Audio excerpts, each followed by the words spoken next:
So, when we're organizing this workshop, my co-organizers initially asked me, hey, Andrew, end of the first day, go give a visionary talk. So until several hours ago, my talk was advertised as visionary talk. Um, but I was preparing for this presentation over the last several days. I tried to think what would be the most useful information to you, and what are the things that you could take back to work on Monday and do something different at your job next Monday. And I thought that we had to set context. Right now, as Peter mentioned, I lead Baidu's AI team, so it's a team of about 1,000 people working on vision, speech, NLP, lots of applications of machine learning.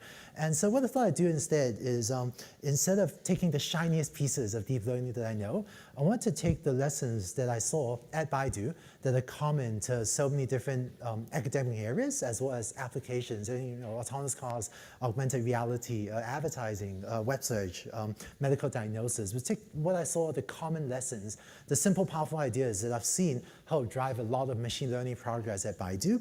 And I thought I will share those ideas with you because the patterns I see across a lot of projects, I thought might be the patterns that would be most useful to you as well, whatever you are working on in the next several weeks or months.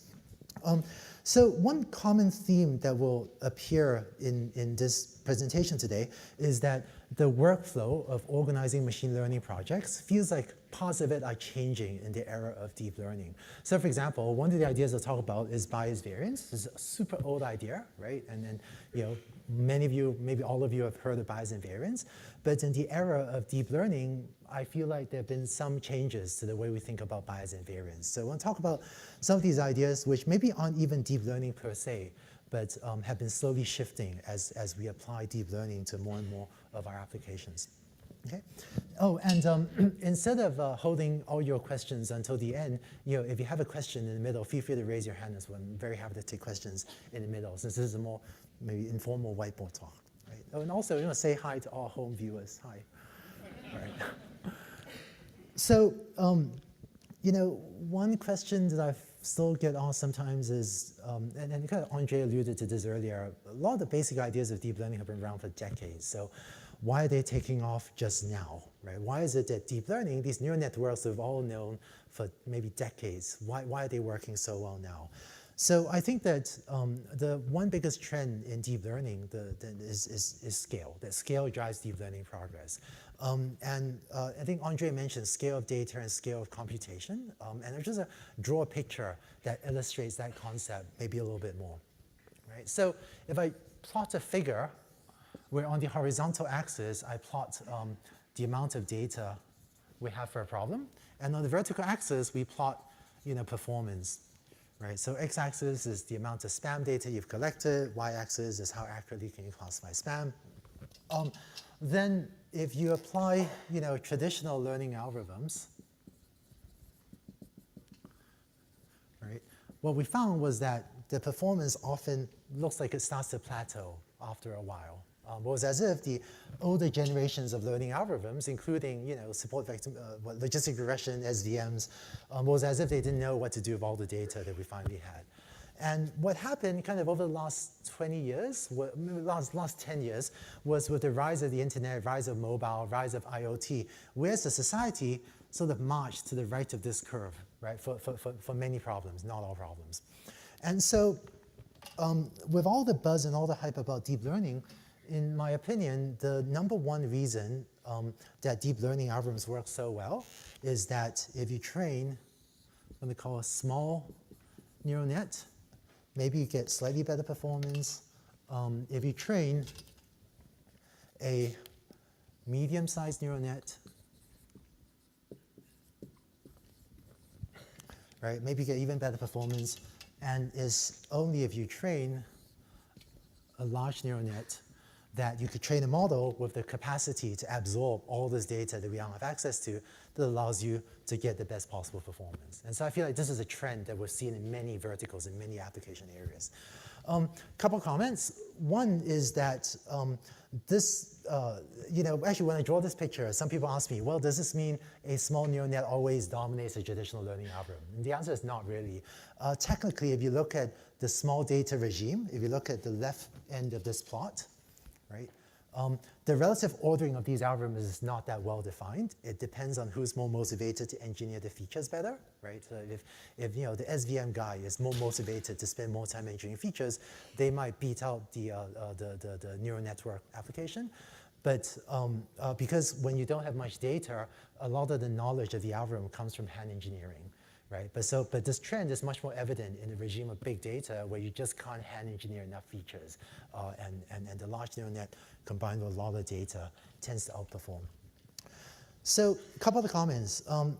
The implication of this figure is that in order to get the best performance, in order to hit that target, you need two things, right? One is you need to train a very large neural network, or a reasonably large neural network, and you need a large amount of data. And so this in turn has caused pressure to train large neural nets, right? Build large nets, as well as get huge amounts of data. So one of the other interesting trends I've seen is that increasingly, I'm finding that it makes sense to build an AI team as well as build a computer systems team and have the two teams kind of sit next to each other. And the reason I say that is, I guess, so let's see, so when we started Baidu Research, we set our team that way. Other teams are also organized this way. I think Peter mentioned to me that OpenAI also has a systems team and a machine learning team. And the reason we're starting to organize our teams that way, I think, is that some of the computer systems work we do, right? So we have an HPC team, high performance team, supercomputing team at Baidu.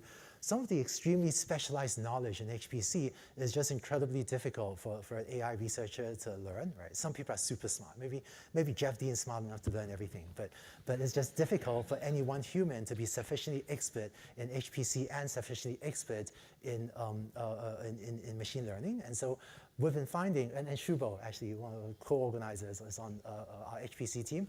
We've been finding that bringing talent from that knowledge from these multiple sources, multiple communities, allows us to get our best performance. You've heard a lot of fantastic presentations today. I want to draw one other picture, which is, in my mind, this is how I mentally bucket work in deep learning. So this might be a useful categorization, right? When you look at the talk, you can mentally put each talk into one of these buckets I'm about to draw. But I feel like there's a lot of work on, I'm going to call, general DL, or general models. And this would be basically what the type of model that Hugo Larochelle talked about this morning, where you have, really densely connected layers, right? Or I guess FC, right, was the, so there's a huge bucket of models there. And then I think a second bucket is sequence models. So 1D sequences.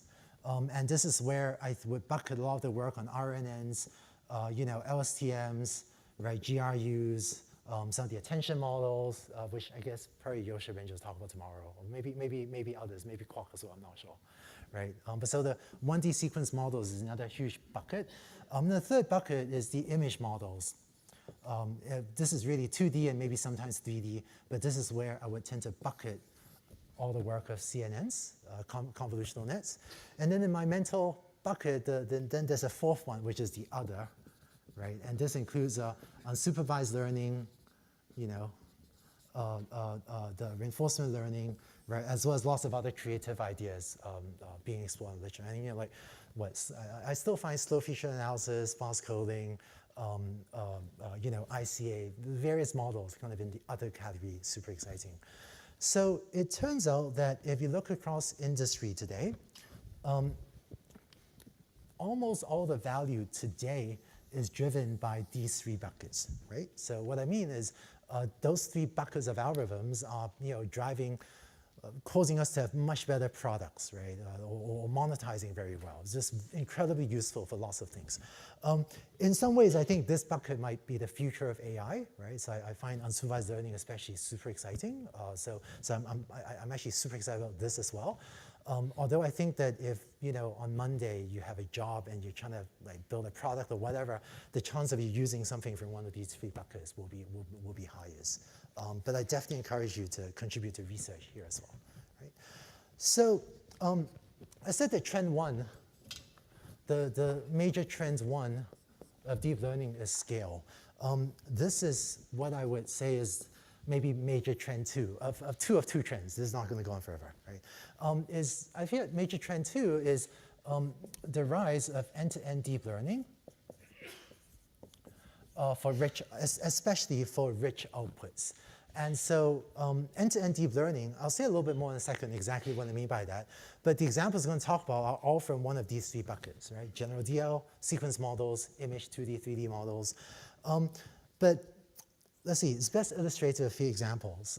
Until recently, a lot of machine learning used to output just raw numbers, you know? So I guess in Richard's example, you have a movie review, right? And then, actually, but I prepared totally different examples. I was editing my examples earlier to be more coherent with the speakers before me. But you have a movie review, and then output the sentiment. You know, is this a positive or a negative movie review? Or you might have an image, right? And then you want to do ImageNet object recognition. You know, so this would be a 0, 1 output. This might be an integer from 1 to 1,000. But so until recently, a lot of machine learning was about outputting a single number, maybe a real number, maybe an integer. And I think the number two major trend that I'm really excited about is end-to-end deep learning algorithms that can output much more complex things than numbers. And so one example that you've seen is image captioning, where instead of taking an image and saying this is a cat, you can now take an image and output, you know, an entire string of text using an RNN to generate that sequence. So I guess Andre, who spoke just now, I think Oriol Vindal's Xu Wei at Baidu, right? A whole bunch of people have worked on this problem. One of the things that I guess my collaborator Adam Coates will talk about tomorrow, maybe Quark as well, not sure, is speech recognition, where you take as input audio and you directly output, you know, the text transcript. Right? And so when we first proposed using this kind of end-to-end architecture to do speech recognition, this was very controversial. We're building the work of Alex Graves, but the idea of actually putting this in the production speech system was very, very controversial when we first said we wanted to do this. But I think the whole community is coming around to this point of view more recently. Or machine translation, say go from English to French. Right? So Ilya Sutskever, Kwok Lur, others working on this, a lot of teams now. Or given the parameters, synthesize a brand new image, right? And you saw some examples of image synthesis. So I feel like the second major trend of deep learning that I find very exciting, and I mean, this is allowing us to build transformative things that we just couldn't build 3 or 4 years ago, has been this trend toward not just learning algorithms and output not just a number, but it can output very complicated things like a sentence or a caption or a French sentence or image or like the recent WaveNet paper, output audio, right? So I think this is maybe the second major trend. So despite all the excitement about end-to-end deep learning, I think that end-to-end deep learning, sadly, is not the solution to everything. I want to give you some rules of thumb for deciding when to use, what is exactly end-to-end deep learning and when to use it and when not to use it. So we're sort of moving to the second bullet, and we'll go through these. So the trend toward end-to-end deep learning has been this idea that instead of engineering a lot of intermediate representations, maybe you can go directly from your raw input to whatever you want to predict, right? So for example, actually to take this, I'm going to use speech as a recurring example. So for speech recognition, previously one used to go from the audio to hand engineered features like MFCCs or something, and then maybe extract phonemes, right? And then eventually you try to generate the transcript. For those of you that aren't sure what a phoneme is, so if you look at the word, listen to the word cat and the word kick, the k sound, right, is the same sound. And so phonemes are this basic units of sound, such as k as a phoneme, and is hypothesized by linguists to be the basic units of sound. So k, a, t would be maybe the 3 phonemes that make up the word cat. So traditional speech systems used to do this, and I think 2011, Li Deng and Jeff Hinton made a lot of progress in speech recognition by saying we can use deep learning to do this first step. But the end-to-end approach to this would be to say, let's forget about phonemes, let's just have a neural net, right? Input the audio and output the transcript. So it turns out that in some problems, this end-to-end approach, so one end is the input, the other end is the output. So the phrase end-to-end deep learning refers to just having a neural net or like a learning algorithm directly go from input to output. That's what end-to-end means. This end-to-end formula I think it makes for great PR, and it's actually very simple, but it only works sometimes. And actually, maybe I'll just tell you this interesting story. This end-to-end story, we really upset a lot of people. When we were doing this work, I guess I used to go around and say, I think phonemes are a fantasy of linguists, and we should do away with them. And I still remember there was a meeting at Stanford, and some of you know who it was. There was a linguist kind of yelling at me in public for saying that. So maybe I should not. But we turned out to be right, So. All right. So let's see. But the Achilles heel of a lot of deep learning is that you need tons of labeled data, right? So if this is your X and that's your Y, then for end-to-end deep learning to work, you need a ton of labeled, input-output data, X comma Y. So to take an example where one may or may not consider end-to-end deep learning, this is a problem I learned about just last week from Curtis Langles and Darwin, who's in the audience, I think, imagine you want to use X-ray pictures of your hand in order to predict a child's age, right? So this is a real thing. Doctors actually care to look at an X-ray of a child's hand in order to predict the age of the child. So, boy, let me draw an X-ray image, right? So this is, the child's hand. So these are the bones, right? I guess. This is why I'm not a doctor. Okay, so that's a hand, and you see the bones. And so more traditional algorithm might input an image, and then first, extract the bones. So first figure out, oh, there's a bone here, there's a bone here, there's a bone here, and then maybe measure the length of these bones, right? So really, I'm going to say bone lengths. And then maybe have some formula, like some linear regression, average, some simple thing to go from the bone length to estimate the age of the child. Right? So this is a non-end-to-end approach to trying to solve this problem. An end-to-end approach would be to take an image and then run a ConvNet or whatever and just try to output the age of the child. And I think this is one example of a problem where it's very challenging to get end-to-end deep learning to work because you just don't have enough data. You just don't have enough X-rays of children's hands annotated with their ages. And instead, where we see deep learning coming in is in this step, right? To go from image to figure out where the bones are, use deep learning for that. But the advantage of this non-end-to-end architecture is it allows you to hand engineer in more information about the system, such as how bone lengths map to age, right? Which you can kind of get tables about. There are a lot of examples like this. And I think one of the unfortunate things about deep learning is that, let's see, you can, for suitably sexy values of X and Y, you could almost always train a model and publish a paper, but that doesn't always mean that, is actually a good idea. Peter?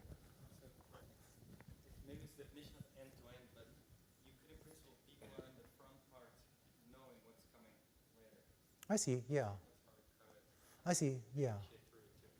I see, yes, that's true, yes. Peter's pointing out that in practice, you could, if this is a fixed function f, right, you could backprop all the way from the age, all the way back to the image. Yeah, that's a good idea, actually. Who was it just now who said you better do it quickly? Yeah. Let me give a couple other examples where it might be harder to backprop all the way through, right? So here's an example. Take self-driving cars. Most teams are using an architecture where you input an image, what's in front of the car, let's say, and then you detect other cars, right? And maybe use the image, detect pedestrians, right? Self-driving cars are obviously more complex than this, right?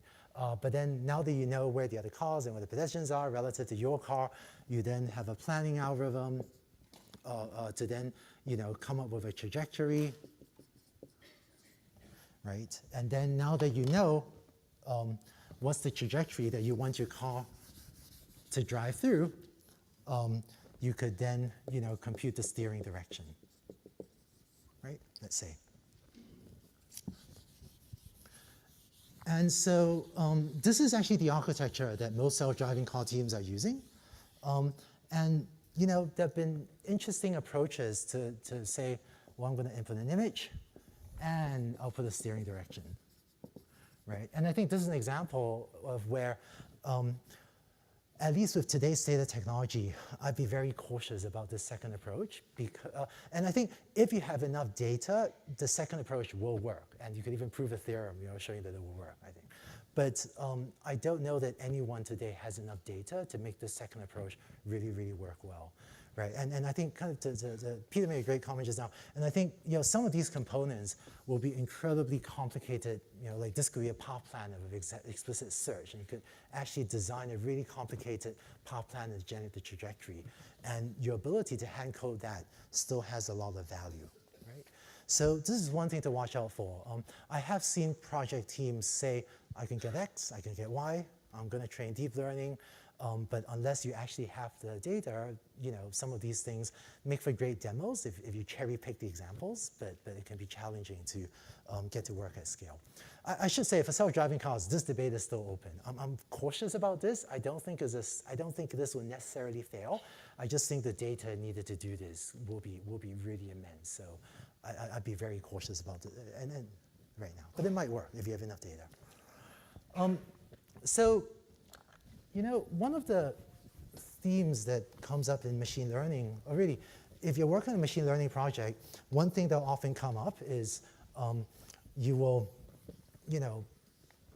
develop a learning system, train it, maybe it doesn't work as well as you're hoping yet, and the question is, what do you do next, right? This is a very common part of a machine learning, researcher or machine learning engineer's life, which is, you train a model, doesn't do what you want it to yet, so what do you do next, right? This happens to us all the time.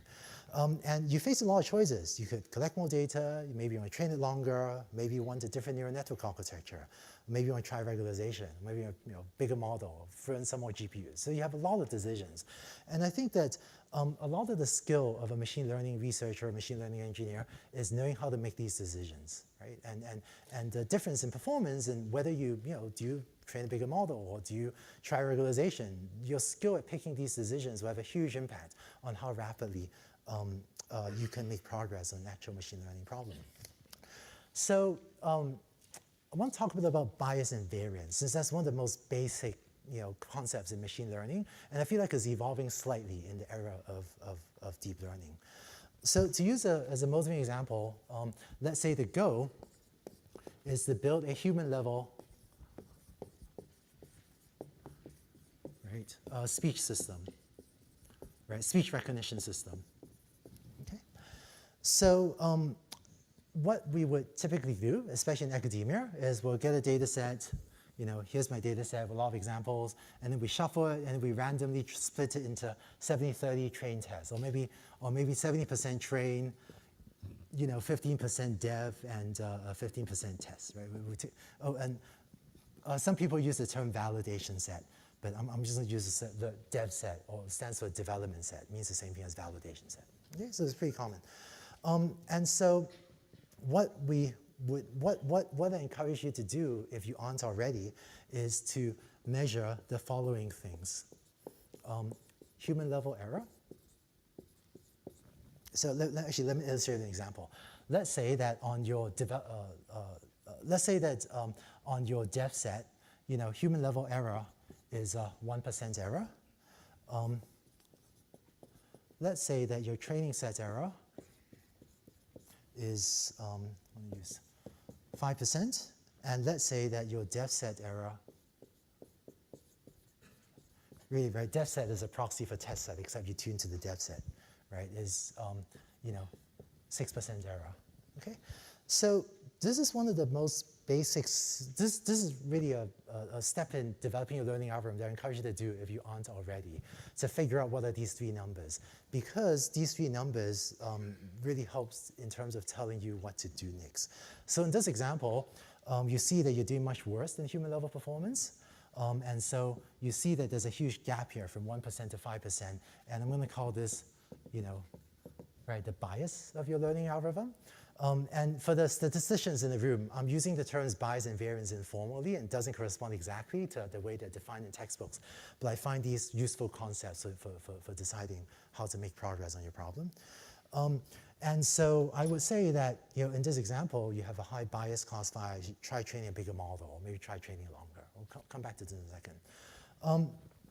For a different example, so this is one example. For a different example, if human level error is 1% and training set error were 2%, right, and depth set error was 6%, then you really have a high variance problem, right, like an overfitting problem. And this really tells you what to do, what to try, right? Try adding regularization, or try early stopping, or even better, we get more data. Right? And then there's also really a third case, which is if you have a 1% human level error, I'm going to say 6% depth set error. Oh, actually, let me say 5% depth set error and 10%, 5% training error and 10% depth set error. And in this case, you have high bias and high variance, right? So I guess, yeah, high bias and high variance, like sucks for you, right? So I feel like that when I talk to applied machine learning teams, there's one really simple workflow that is enough to help you make a lot of decisions about what you should be doing on your machine learning application. And if you're wondering why I'm talking about this and what this has to do with deep learning, I'll come back to this in a second, right? This is changing the era of deep learning. But I feel like there's this, almost a workflow, like almost a flow chart, right? Which is, first ask yourself, is your training error high? Oh, and I hope I'm writing big enough that people can see it. If you have trouble reading, let me know, and I'll read it back out, right? But first, I tend to ask, are you even doing well in your training set? And if your training error is high, then you have high bias, and so your standard tactics like train a bigger model, just train a bigger neural network, or maybe try training longer. Make sure that your optimization algorithm is doing a good enough job. And then there's also this magical one, which is a new model architecture, which is a hard one, right? Come back to that in a second, okay? And then you kind of keep doing that until you're doing well, at least on your training set. Once you're at least doing well on your training set, so your training error is no longer high, so no, training error is not unacceptably high. We then ask, is your depth error high, right? And if the answer is yes, then, if your depth set error is high, then you have a high variance problem, you have an overfitting problem. And so, the solutions are try to get more data, right? Or add regularization, or try a new model architecture.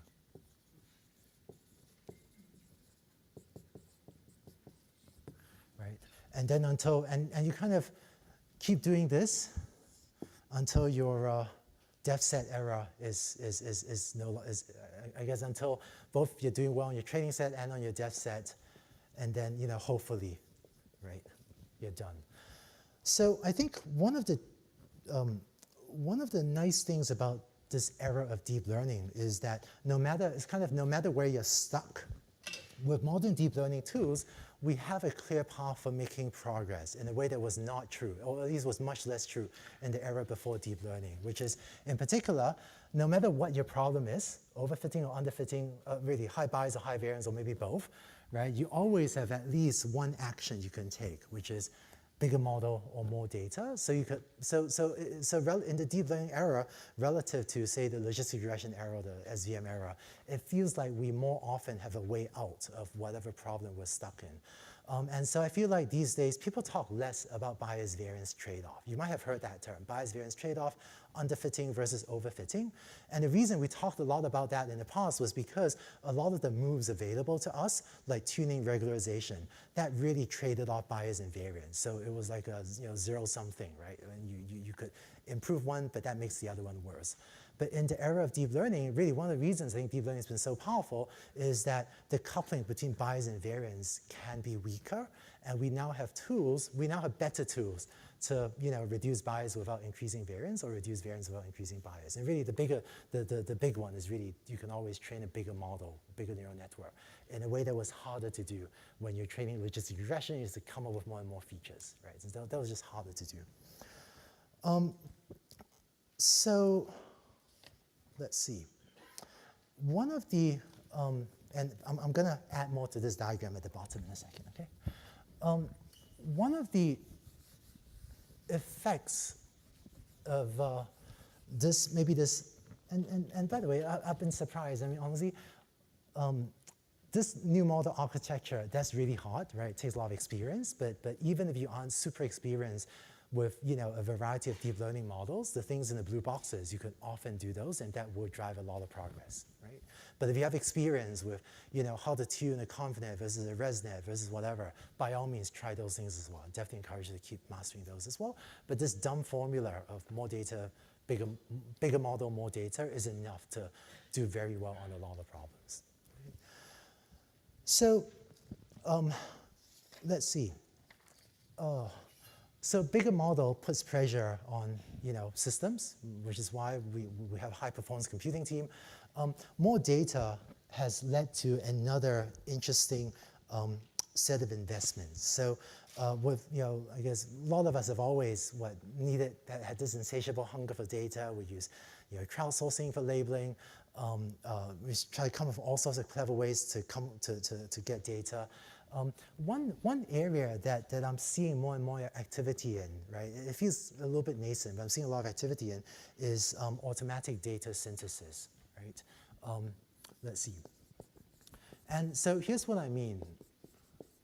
Once upon a time, people used to hand engineer features, and there was a lot of skill in hand engineering the features of like the CIF or the hog or whatever to feed into your SVM. Automatic data synthesis is this little area that is small but feels like it's growing, where there is some hand engineering needed, but I'm seeing quite a lot of progress in multiple problems that is enabled by hand engineering synthetic data in order to feed into the giant maw of your neural network. Right, so let me probably best illustrate it with a couple examples. One of the easy ones is OCR. So let's say you want to train a optical character recognition system. And actually, I've been surprised at Baidu. This has tons of users, actually. This is one of my most useful APIs at Baidu, right? If you imagine firing up Microsoft Word and downloading a random picture off the internet, then choose a random Microsoft Word font, choose a random word in the English dictionary, and just type the English word into Microsoft Word in a random font and paste that on top, like a transparent background on top of a random image off the internet, then you just synthesize a training example for OCR, right? And so this gives you access to essentially unlimited amounts of data. It turns out that the simple idea I just described won't work in its natural form. You actually need to do a lot of tuning to blur the synthesized text of the background, to make sure the color contrast matches your training distribution. So I found that in practice can be a lot of work to fine-tune how you synthesize data. But I've seen in many verticals, and I'll give a few examples. If you do that engineering work, and sadly it's painful engineering, you could actually get a lot of progress. Actually Tao Wang, who was a student here at Stanford, the effect I saw was he engineered this for months with very little progress, and then suddenly he got the parameters right, and he had huge amounts of data and was able to build one of the best OCR systems in the world at that time. Right? Other examples, speech recognition. Right?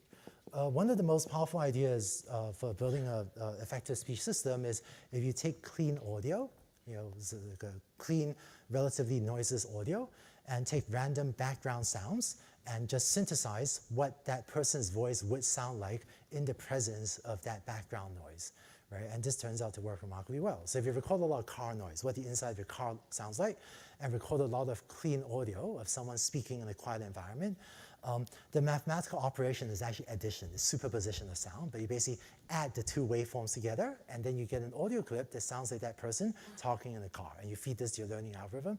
And so this has a dramatic effect in terms of amplifying the training set for speech recognition, and has a huge effect, actually, we found a huge effect on performance. And then also NLP, here's one example, actually done by some Stanford students, which is using end-to-end deep learning to do grammar correction. So input a ungrammatical English sentence, maybe written by a non-native speaker, right? And can you automatically have a I guess, attention RNN, input an ungrammatical sentence and correct the grammar, just edit the sentence for me. And it turns out that you can synthesize huge amounts of this type of data automatically. And so that'll be another example where data synthesis works very well. And I think video games in RL, right? Really, one of the, well, let me just games broadly, right? One of the most powerful applications of RL, deep RL these days is video games. And I think if you think supervised learning has an insatiable hunger for data, wait till you work with RL algorithms, right? I think the hunger for data is even greater. But when you play video games, the advantage of that is you can synthesize almost infinite amounts of data to feed this even greater more, right? Even greater need that RL algorithms have. So just one note of caution, data synthesis has a lot of limits. I'll tell you one other story. Let's say you want to recognize cars, right? There are a lot of video games. I need to play more video games. What's a video game with cars in it? Oh, GTA, Grand Theft Auto, right? So there's a bunch of cars in Grand Theft Auto. Why don't we just take pictures of cars from Grand Theft Auto, and you can synthesize lots of cars, lots of orientations there, and paste that, give that as training data. It turns out that's difficult to do because from the human perceptual system, there might be 20 cars in a game, but it looks great to you because you can't tell if there are 20 cars in the game or 1,000 cars in the game, right? And so there are situations where the synthetic data set looks great to you because 20 cars in a video game is plenty, it turns out. You don't need 100 different cars for the human to think it looks realistic. But from the perspective of a learning algorithm, this is a very impoverished data, very, very poor data set. So I think it's so a lot to be sorted out for data synthesis. For those of you that work in companies, one practice I would strongly recommend is to have a unified data warehouse, right? So what I mean is that if your teams, if your engineer teams, your research teams are going around trying to accumulate the data from lots of different organizations in your company, that's just going to be a pain. It's going to be slow. So at Baidu, our policy is not your data, it's the company's data. And if it's user data, it goes into my user data warehouse. We should have a discussion about user access rights, privacy, and who can access what data. But at Baidu, I felt very strongly, so we mandate this data needs to come into one, it's a logical warehouse, right? So it's physically distributed across lots of data centers, but it should be in one system. And what we should discuss is access rights, but what we should not discuss is whether or not to bring together data into as unified a data warehouse as possible. And so this is another practice that I found makes access to data just much smoother and allows teams to drive performance. So really, if your boss asks you, tell them that I said build a unified data warehouse, right? This is... So I want to take the train test, bias variance picture and refine it. It turns out that this idea of a 70-30 split, right, train test or whatever, this was common in machine learning kind of in the past when, frankly, most of us in academia were working on relatively small data sets, right? And so, I don't know, there used to be this thing called the UC Irvine repository for machine learning data sets. By today's, it's amazing resource at the time, but by today's standards, it's quite small. And so you download the data set, shuffle the data set, and you have, train, dev, test, and whatever. In production machine learning today, it's much more common for your train and your test distributions to come from different distributions, right? And this creates new problems and new ways of thinking about bias and variance. So let me talk about that. So actually, here's a concrete example, and this is a real example from Baidu, right? We built a very effective speech recognition system, And then recently, actually quite some time back now, we wanted to launch a new product that uses speech recognition. We wanted a speech-enabled rear view mirror, right? So, if you have a car that doesn't have a built-in GPS unit, right? We wanted, and this is a real product in China, we want to let you take out your rear view mirror and put a new, AI-powered, speech-powered rear view mirror, because it's an easier, like an aftermarket installation. So you can speak to your rearview mirror and say, dear rearview mirror, navigate me to whatever, right? So this is a real product. So how do you build a speech recognition system for this in-car speech-enabled rearview mirror? So this is our status, right? We have, let's call it 50,000 hours of data from speech recognition data from all sorts of places, right? A lot of data we bought, some user data that we have permission to use, but a lot of data collected from all sorts of places, but not your in-car rear view mirror scenario, right? And then our product managers can go around and, through quite a lot of work, for this example, I'm going to say, let's say they collect 10 hours more of data from exactly the rear view mirror scenario, right? So, install this thing in the car, get people to drive around, talk to us, and collect 10 hours of data from exactly the distribution that you want to test on. So the question is, what do you do now, right? Do you throw this 50,000 hours of data away because it's not from the distribution you want, or can you use it in some way? In the older pre-deep learning days, people used to build very separate models. So it was more common to build one speech model for a rear view mirror, one model for the Maps voice query, one model for search, one model for the. And in the era of deep learning, it's becoming more and more common to just power all the data into one model and let the model sort it out. And so long as your model is big enough, you could usually do this. And if you do if you get the features right, you could usually power all the data into one model and often see gains, but certainly usually not see any losses. But the question is, given this data set, how do you split this into train, def, test, right? So here's one thing you could do, which is call this your training set, call this your def set, and call this your test set, right? Turns out this is a bad idea. I would not do this. And so one of the best practices we've derived is make sure your development set and test sets are from the same distribution. Right? And I've been finding that this is one of the tips that really boosts the effectiveness of a machine learning team. So in particular, I would make this the training set, and then of my 10 hours, well, let me expand this a little bit, right? Much smaller data set, maybe 5 hours def, 5 hours of tests. And the reason for this is your team will be working to tune things on the def set, right? And the last thing you want is if they spend 3 months working on the def set and then realize when they finally test it that the test is totally different, a lot of work is wasted. So I think, to make an analogy, having different def and test set distributions is a bit like if I tell you, hey everyone, let's go north, right? And then a few hours later, when all of you are in Oakland, I say, where are you? Wait, I want you to be in San Francisco. And you go, what? Why should you tell me to go north? Tell me to go to San Francisco, right? And so I think having def and test sets be from the same distribution is one of the ideas that I found really optimizes the team's efficiency, because the development set, which is what your team is going to be tuning its algorithms to, that is really the problem specification, right? And problem specification tells them to go here, but you actually want them to go there, you're going to waste a lot of effort. And so when possible, having def and test from the same distribution, which it isn't always, there are some caveats, but when it's reasonable to do so, this really improves the team's efficiency. And another thing is, once you specify the def set, that's like your problem specification, right? Once you specify the test set, that's your problem specification. Your team might go and collect more training data, or change the training set, or synthesize more training set.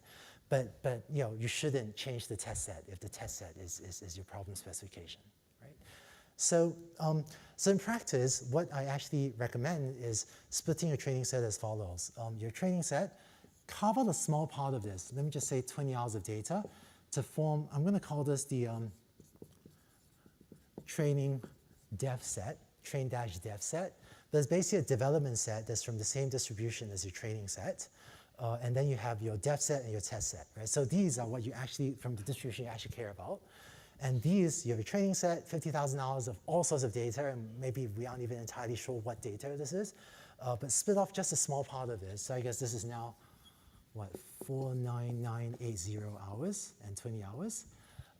And then here's the generalization of the bias variance concept. Actually, let me use this board.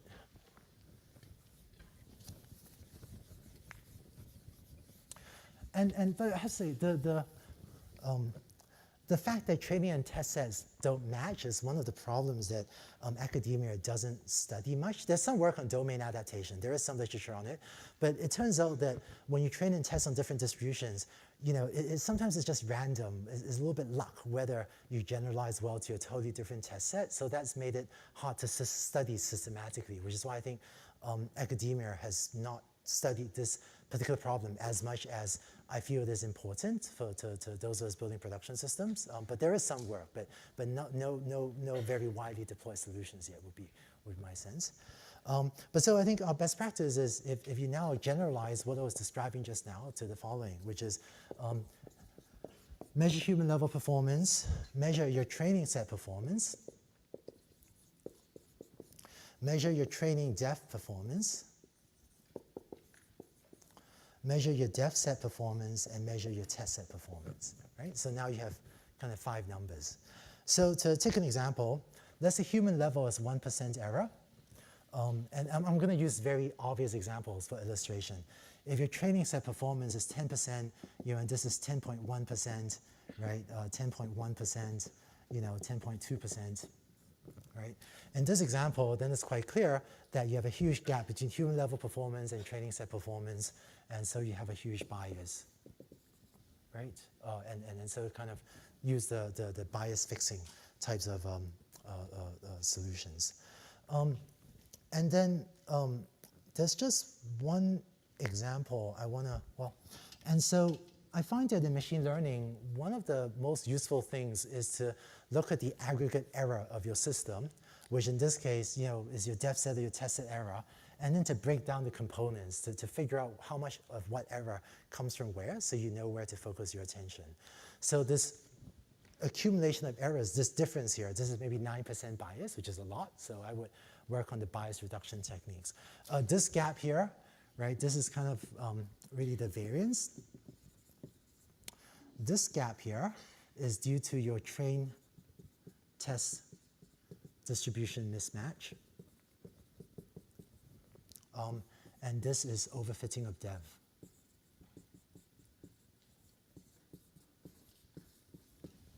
Okay, right. So just to be really concrete, here's an example where you have high train test error mismatch, right? Which is if human level performance is 1%, your training error is 2%, your training depth is 2.1%, and then on your depth set, the error suddenly jumps to 10%, right? So this would, sorry, my x-axis doesn't perfectly line up. But if there was a huge gap here, then I would say you have a huge train test set mismatch problem, okay? And so at this basic level of analysis, what, this formula for machine learning, instead of dev, I would replace this with train dev, right? And then in the rest of this really recipe for machine learning, I would then ask, is your dev error high? If yes, then you have a train test mismatch problem, and there the solution would be to try to get more data that's similar to test set, right? Or maybe data synthesis or data augmentation. Try to tweak your training set to make it look more like your test set. And then there's always this kind of a Hail Mary, I guess, which is new architecture, right? And then finally, just to finish this up, there's not that much more. Finally, there's this, and then hopefully if you're done, hopefully your test set error will be good. And If you're doing well in your depth set, but not your test set, it means you've overfit your depth set, so just get some more depth set data, right? Actually, I'll just write this, I guess. Test set, error, high. Right, and if yes, then just get more depth data.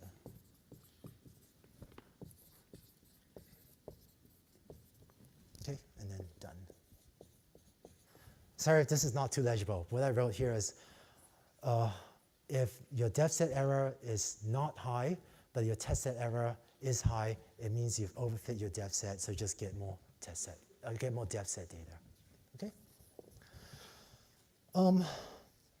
So one of the effects I've seen is bias and variance. It sounds so simple, but it's actually much more difficult to apply in practice than it sounds when I talk about it or on text, right? So some tips. For a lot of problems, just calculate these numbers, and this can help drive your analysis in terms of deciding what to do.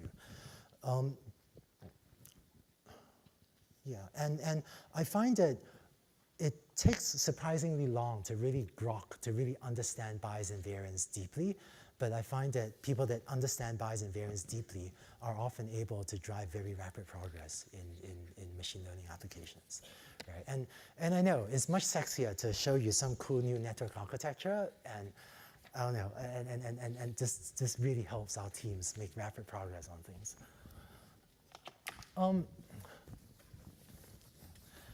So, you know, there's one thing I kind of snuck in here without making it explicit, which is that in this whole analysis, we were benchmarking against human level performance, right? So there's another trend, another thing that has been different. And again, you know, I'm looking across a lot of projects I've seen in many areas and trying to pull out the common trends. But I find that comparing to human level performance is a much more common theme now than several years ago, right? With I guess Andre being the human level benchmark for ImageNet. And really, at Baidu, we compare our speech system to human level performance and try to exceed it, and so on. So why is that? It turns out that, so why is human level performance, right, such a common theme in applied deep learning? It turns out that if the x-axis is time, as in, you know, how long you've been working on a project, and the y-axis is accuracy, right? If this is human level performance, you know, like human level accuracy or human level performance on some task, you find that for a lot of projects, your teams will make rapid progress, you know, up until they get to human level performance, and then often it will maybe surpass human level performance a bit, and then progress often gets much harder after that, right? But this is a common pattern I see in a lot of problems. So there are multiple reasons why this is the case. I'm curious, like why do you think this is the case? Any guesses? Yeah. Cool, labels are coming from humans. The labels are made by the humans itself. Oh, cool, yep, labels coming from humans. Anything else? No. All right, cool. Anything else? Oh, interesting. Architecture is modeled after human brain. Yeah, I don't know, maybe. I think the distance from neural nets to human brains is very far. So that one I would. I think that the human capacity is these kind of problems very similar. I see, yeah, human capacity to these problems similar. Yeah, kind of. Yeah, all close. Yeah, just. Oh, get bored. I see. That's an interesting one. Right, cool. There's one more, and then I'll just. Oh, be satisfied. Okay, cool. You're satisfied and bored, I guess, on two sides of the coin, I guess. All right, so, sure, go ahead. Oh, it depends on human energy. Yeah, yeah, cool. All right. So let me. I think there are all you know, lots of great answers. I think that there are several good reasons for this type of effect. One of them is that there is, for a lot of problems, there is some theoretical limit of performance, right? If you know, some fraction of data is just noisy. In speech recognition, a lot of audio clips are just noisy. Someone picked up a phone and, you know, they're in a rock concert or something, and it's just impossible to figure out what on earth they were saying, right? Or some images, you know, are just so blurry, it's just impossible to figure out what this is. So there is some upper limit, theoretical limits of performance called the optimal error rate, right? And the Bayesians will call this the Bayes rate, right? But really, there is some theoretical optimum where even if you had the best possible function, with best possible parameters, it cannot do better than that because the input is just noisy and sometimes impossible to label. So it turns out that humans are pretty good at a lot of the tasks we do. Not all, but humans are actually pretty good at speech recognition, pretty good at computer vision. And so, by the time you surpass human level accuracy, there might not be a lot of room, right, to go further up. So that's kind of one reason. That's just humans are pretty good. Other reasons, I think a couple people said, right? And it turns out that so long as you're still worse than humans, you have better levers to make progress, right? So while worse than humans,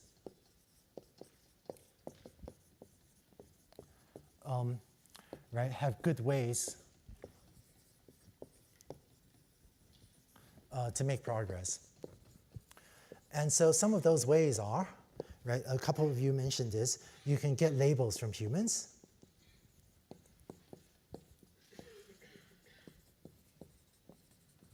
Right? You could also carry out error analysis. And error analysis just means look at your data set, look at the examples your algorithm got wrong, and see if the humans have any insight into why a human thought this is a cat, but your algorithm thought it was a dog, or why a human recognized this utterance correctly, but your system just mistranscribed this. And then I think another reason is that it's easier to estimate bias variance effects. Right? And here's what I mean. So let's see. To take another concrete example, let's say that you're working on some image recognition task. Right? If I tell you that your training error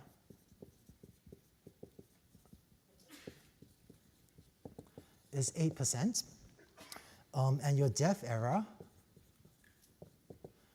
is 10%, right? Well, should you work on bias reduction techniques, or should you work on variance reduction techniques? It's actually very unclear, right? If I tell you that humans get 7.5%, then you're pretty close on the training set to human, and you would think you have more of a variance problem. If I tell you humans can get 1% error, then you know that even on the training set, you're doing way worse than humans. And so, well, you should build a bigger network or something, right? So this piece of information about where humans are, and I think of humans as a proxy, as an approximation for the Bayes error rate, for the optimal error rate. This piece of information really tells you where you should focus your effort, and therefore increases the efficiency of your team. But once you surpass human level efficiency, I mean, if even humans, got a 30% error, right? Then it's just slightly tougher. So that's just another thing that becomes harder to do. That you no longer have a proxy for estimating the Bayes error rate to decide how to improve performance, right? So there are definitely lots of problems where we surpass human level performance and keep getting better and better. But I find that I find that my life building deep learning applications is often easier until we surpass human level performance, which is much better tools. And after we surpass human level performance, well, actually, if you want the details, what we usually try to do is try to find subsets of data where we still do worse than humans. So let's say, for example, right now we surpass human level performance for speech accuracy for short audio clips taken out of context. But if we find, for example, we're still way worse than humans on one particular type of accented speech, then even if we're much better than humans in the aggregate, if we find we're much worse than humans on the subset of data, then all these levers still can apply. But it's kind of an advanced topic, maybe, where you segment the training set and analyze separate subsets of the training set. Yeah? If you think there's a tool that can take human error rate from 30% down to 1%, do you think you can build that tool? Yeah. Can you do that? I see. Actually, that's a wonderful question. I want to ask a related quiz question to everyone in the audience, and we're going to come back to what Alex just said. Right? So, given everything we just said, I have another quiz for you. Right? I'm going to pose a question write down 4 choices and then ask you to raise your hand to vote what you think is the right answer, okay? So I talked about, how the concept of human level accuracy is useful for driving machine learning progress, right? So how do you define human level performance, right? So here's a very concrete example. I'm spending a lot of time working on AI and healthcare, so a lot of medical examples in my head right now. But let's say that you want to do medical imaging for medical diagnosis. So read medical images, tell your patient a certain disease or not, right? So, so medical example. So my question to you is, how do you define human level performance? Choice A is, a typical human, so a non-doctor, right? Let's say that the error rate at reading a certain type of medical image is 3%, right? Choice B is a typical doctor. Let's say a typical doctor makes 1% error. Or I can find an expert doctor, and let's say an expert doctor makes 0.7% error. Or I can find a team of expert doctors. And what I mean is, if I find a team of expert doctors and have a team look at every image and debate and discuss and have them come to the team's best guess of what's happening to this patient, let's say I can get 0.5% error. So think for a few seconds. I'll ask you to vote by raising your hands. Which of these is the most useful definition of human level error if you want to use this to drive the performance of your algorithms? Okay? So who thinks choice A? Raise your hand. Oh, sure. Don't worry about ease of obtaining this data. Yeah. Right, so which is the most useful definition? Choice A, who, anyone? Okay, just a couple people. Choice B, who thinks uses? Cool, like a fifth. Choice C, expert doctors, another fifth. Choice D, oh, cool, wow, interesting. All right, so, so I'll say that I think that for the purpose of driving machine learning progress, I think ignoring the cost of collecting data, which is a great question, I would find this definition the most useful because I think that a lot of what we're trying to use human level performance as a proxy for is the Bayes rate, is really the optimal error rate, right? And really to measure the baseline level of noise in your data. And so, if a team of human doctors can get 0.5%, then you know that the mathematically optimal error rate has got to be 0.5% or maybe even a little bit better. And so for the purpose of using this number to drive all these decisions, such as estimate bias and variance, right? That definition gives you the best, estimate of bias, right? Because you know that the Bayes error rate is 0.5 or lower. In practice, because of the cost of getting labels and so on, in practice, I would fully expect teams to use this definition. And by the way, publishing papers is different than the goal of publishing papers is different than the goal of actually building the best possible product, right? So for the purpose of publishing papers, people like to say, oh, we're better than a human level. So for that, I guess using this definition would be what many people do. And if you're actually trying to collect data, there'll be some tiering where, right, get a typical doctor to label the example. If they aren't sure, hire an expert doctor. If they still aren't sure, then find, so for the purpose of data collection, you other processes. But for the mathematical analysis, I would tend to use 0.5 as my definition for that number. Cool. Question in the back?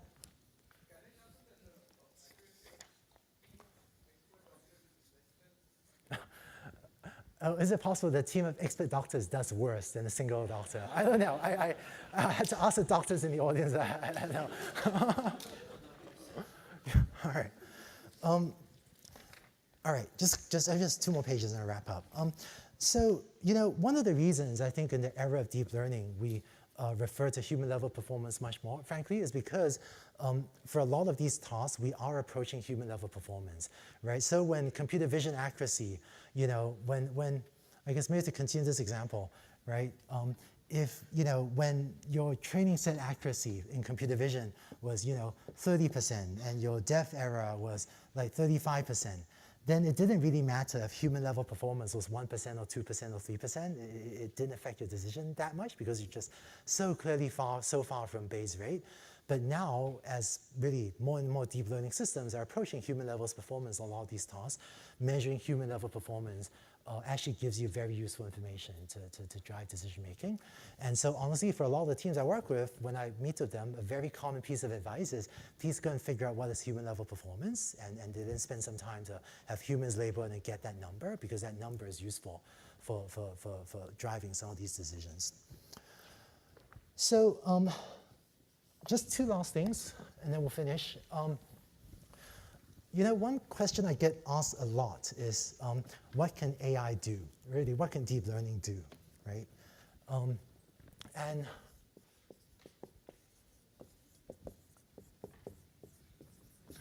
I guess maybe partially in a company, you often, you know, with the rise of AI, I feel like, maybe this is again a company thing. In Silicon Valley, we've developed pretty good workflows for designing products in the desktop era and in the mobile era, right? So with processes like draw a wireframe, the designer draws a wireframe, excuse me, the product manager draws a wireframe, the designer does the visual design or something, or they work together and then the program implements it. So we have well-defined workflows for how to design, typical apps like the Facebook app or the Snapchat app or whatever. We sort of know how to design. We have workflows established in companies to design stuff like that. In the era of AI, I feel like we don't have good processes yet for designing AI products.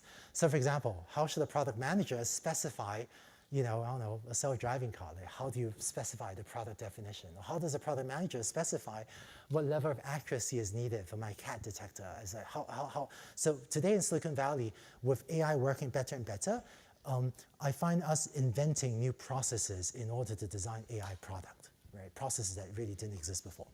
But one of the questions I often get asked, partially sometimes they're product people, sometimes they're business people, is what can AI do? Because when a product manager is trying to design a new thing, it's nice if we can help them know what they can design, and what they can design, there's no way we can build, right? So I want to give you some rules of thumb that are far from perfect, but that I've found useful for thinking about what AI can do. Oh, before I tell you the rules I use, here's one of the rules of thumb that a product manager I know was using, which is he says, assume that AI can do absolutely anything, right? And this actually wasn't terrible. It actually led to some good results. But I want to give you some more nuanced ways of communicating about modern deep learning in these sorts of organizations. One is anything that a typical person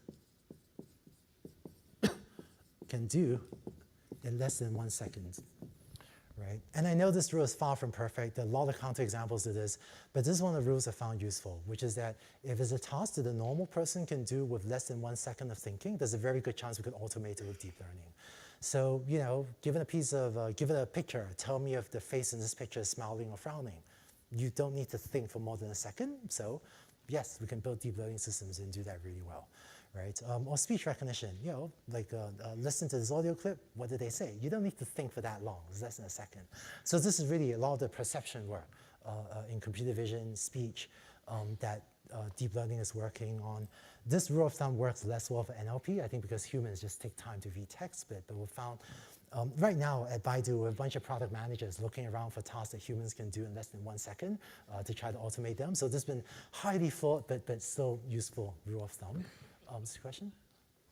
So, how would that affect the human level evaluation? Would you expect that the team of experts to evaluate the result in 1 second? I see. Or, I don't know. Yeah. Are we to get to the result? Yeah, actually, great question. I feel like a lot of the value of deep learning, a lot of the concrete short-term applications, a lot of them have been trying to automate things that people can do. Really, especially people can do in a very short time. And this feeds into all the advantages, when you're trying to automate something that a human can already do. Right?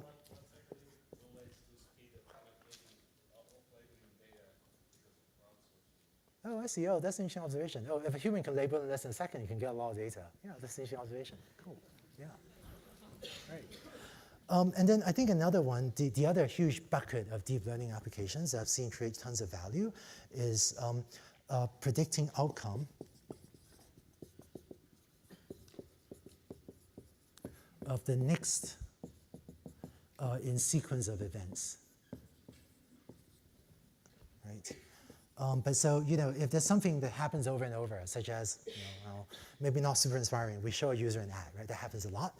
And a user clicks on it or doesn't click on it with tons of data to predict if the user will click on the next ad. Probably the most lucrative application AI deep learning today. Or, Baidu, we run a food delivery service, so we've seen a lot of data of if you order food from this restaurant to go to this destination at this time of day, how long does it take? We've seen that a ton of times. Very good at predicting if you order food, how long will it take to send this food to you. So I feel like, I don't know, deep learning does so much stuff, so I've struggled a bit to come up with simple rules, explain to product managers, right, how to design around it. I found these two rules useful, even though I know these are clearly highly flawed and there are many, many counterexamples, right? So I think, let's see. So it's exciting find for deep learning because I think it's letting us do a lot of interesting things. It's also causing us to rethink how we organize the companies, like build a systems team, next an AI team, how the workflow for process, for a product. So I think there's a lot of excitement going on. The last thing I want to do is, I found that the number one question I get asked is, how do you build a career in machine learning, right? And I think, when I did a Reddit Ask Me Anything, Reddit AMA, that was one of the questions that was asked. Even today, a few people came up to me and said, I've taken a machine learning course, the machine learning MOOC on Coursera or something else. What advice do you have for building a career in machine learning? I have to admit, I don't have an amazing answer to that, but since I get asked that so often, and because I really want to think what would be the most useful content to you, I thought I'll at least attempt an answer, even though it's maybe not a great one, right? So this is the last thing I had at the start, which is kind of personal advice. I think that I was asking myself this same question like a couple months ago, right? Which is, after you've taken a machine learning course, what's the next step for developing your machine learning career? And at that time, I thought the best thing would be if you attend deep learning school. So Sammy, Peter, and I got together to do this. I hope this is really part of the motivation.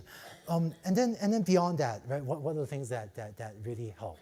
So Baidu have had actually, I think all of our organizations have had quite a lot of people want to move from non-machine learning into machine learning. And when I look at the career paths, one common thing is after taking these courses to work on a project by yourself, right? I have a lot of respect for Kaggle. A lot of people actually participate in Kaggle and learn from the blogs there and then become better and better at it. But I want to share with you one other thing that I haven't really shared. Oh, by the way, almost everything I talked about today is new content that I've never presented before, right? So I don't know. So I hope it worked okay. Thank you. Thank you. So I want to share with you really what I think of as a PhD student process, right? Which is, a lot of people, really, when I was teaching full-time at Stanford, a lot of people join Stanford and ask me, how do I become a machine learning researcher? How do I have my own ideas on how to push the bleeding edge of machine learning? And whether, you're working in robotics or machine learning or something else, right? There's one PhD student process that I find has been incredibly reliable. And I'm going to say it, and you may or may not trust it, but I've seen this work so reliably so many times that I hope you take my word for it, that this process reliably turns non-machine learning researchers into, I think very good machine learning researchers, which is, and there's no magic really, read a lot of papers and work on replicating results. And I think that the human brain is a remarkable device. People often ask me, how do you have new ideas? And I find that if you read enough papers and replicate enough results, you will have new ideas on how to push forward the state of the art, right? I don't know how the human brain works, but I've seen this be an incredibly reliable process. Read enough papers and between 20 and 50 papers later, and it's not one or two, it's more like 20 or maybe 50, you will start to have your own ideas. And this has been, see Sammy's nodding his head, this is an incredibly reliable process, right? And then my other piece of advice is, so sometimes people ask me what work in AI is like. And I think some people have this picture that when we work on AI, at Baidu or Google, OpenAI, or whatever, I think some people have this picture of us hanging out in these airy, well-lit rooms with natural plants in the background. And we're all standing in front of a whiteboard discussing the future of humanity, right? And all of you know, working on AI is not like that. Frankly, almost all we do is dirty work, right? So one place that I've seen people get tripped up is when they think working on AI is that future of humanity stuff and shy away from the dirty work. And dirty work means anything from going on the internet and downloading data and cleaning data, or downloading a piece of code and tuning parameters to see what happens, or debugging your stack trace to figure out why this silly thing overflowed, or optimizing the database, or hacking a GPU kernel to make it faster, or reading a paper and struggling to replicate the result. At the end, a lot of what we do comes down to dirty work. And yes, there are moments of inspiration, but I've seen people really stall if they refuse to get into the dirty work. So my advice to you is, and actually another place I've seen people stall is if they only do dirty work. Then you can become great at data cleaning, but not become better and better at having your own moments of inspiration. So one of the most reliable formulas I've seen is really if you do both of these. Dig into the dirty work. Like if your team needs you to do some dirty work, just go and do it.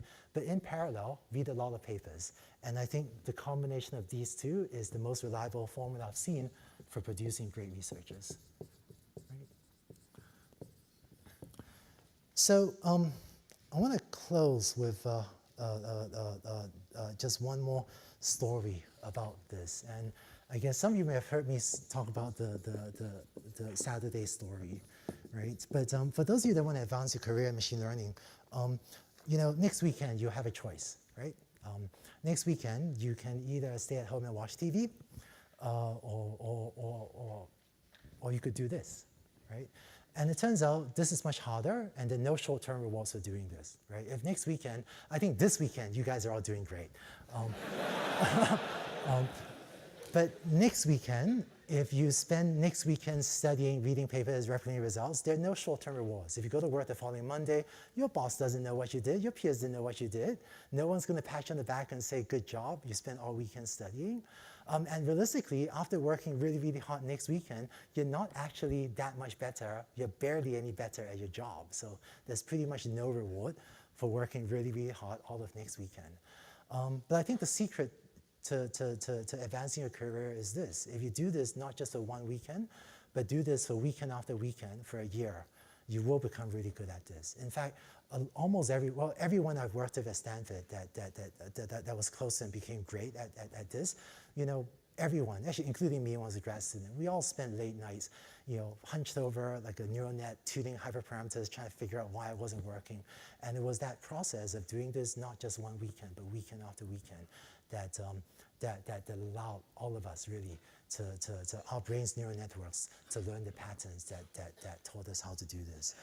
So I hope that even after this weekend, you keep on spending the time to keep learning, because I promise that if you do this for long enough, you will become really, really good at deep learning. So just to wrap up, I'm super excited about AI. Been making this analogy that AI is the new electricity, right? And what I mean is that just as 100 years ago, electricity transformed industry after industry, right? Electricity transformed agriculture, manufacturing, transportation, communications. I feel like those of you that are familiar with AI are now in an amazing position to go out and transform not just one industry, but potentially a ton of industries. So I guess at Baidu, I have a fun job trying to transform not just one industry, but multiple industries. But I see that it's very rare in the history of in human history where one person, where someone like you can gain the skills and do the work to have such a huge impact on society. I think in Silicon Valley, the phrase "change the world" is overused, right? You know, every Stanford undergrad says, "I want to change the world." But for those of you that work in AI, I think that the path from what you do to actually having a big impact on a lot of people and helping a lot of people in transportation, in healthcare, in logistics, in whatever, is actually becoming clearer and clearer. So I hope that all of you will, you know, keep working hard even after this weekend and go do a bunch of cool stuff for humanity. Thank you.